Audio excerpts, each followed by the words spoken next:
Maksimalkan talentamu, sebab hal kerajaan surga sama seperti seorang yang mau bepergian ke luar negeri, yang memanggil hamba-hambanya dan mempercayakan hartanya kepada mereka.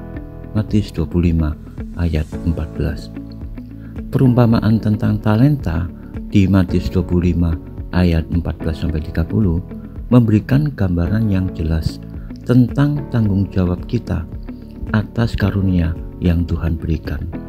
Setiap dari kita telah dipercayakan dengan talenta, yaitu bakat, kemampuan, sumber daya, dan kesempatan yang Tuhan berikan kepada kita.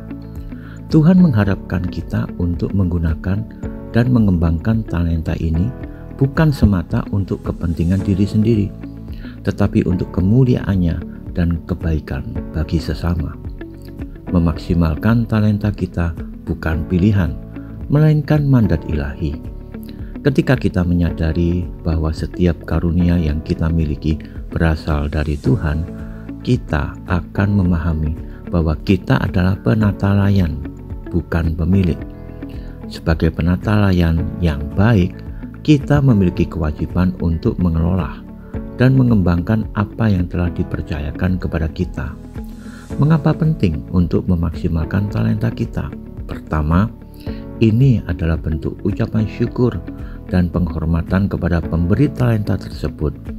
Ketika kita menggunakan talenta kita dengan sepenuh hati, kita menunjukkan penghargaan atas kepercayaan yang Tuhan berikan kepada kita.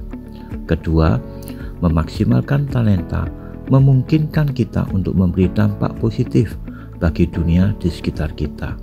Setiap talenta, sekecil apapun itu, memiliki potensi untuk memberkati orang lain dan membawa perubahan bagi sesama. Bayangkan dunia di mana setiap orang menggunakan talentanya secara maksimal, betapa indahnya. Ketiga, pengembangan talenta membawa pertumbuhan pribadi.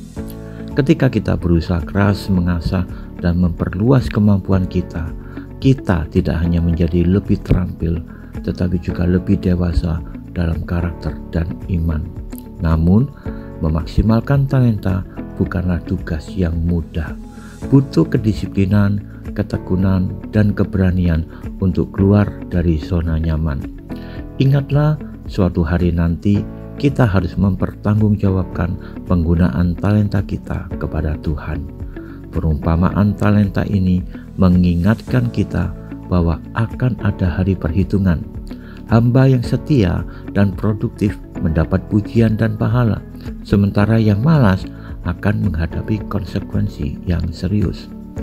Ini bukan dimaksudkan untuk menakut-nakuti kita, tetapi untuk memotivasi kita agar hidup dengan tujuan dan tanggung jawab. Marilah kita mengevaluasi talenta yang telah Tuhan percayakan kepada kita. Apakah kita telah menggunakannya secara maksimal, atau apakah kita telah menguburnya?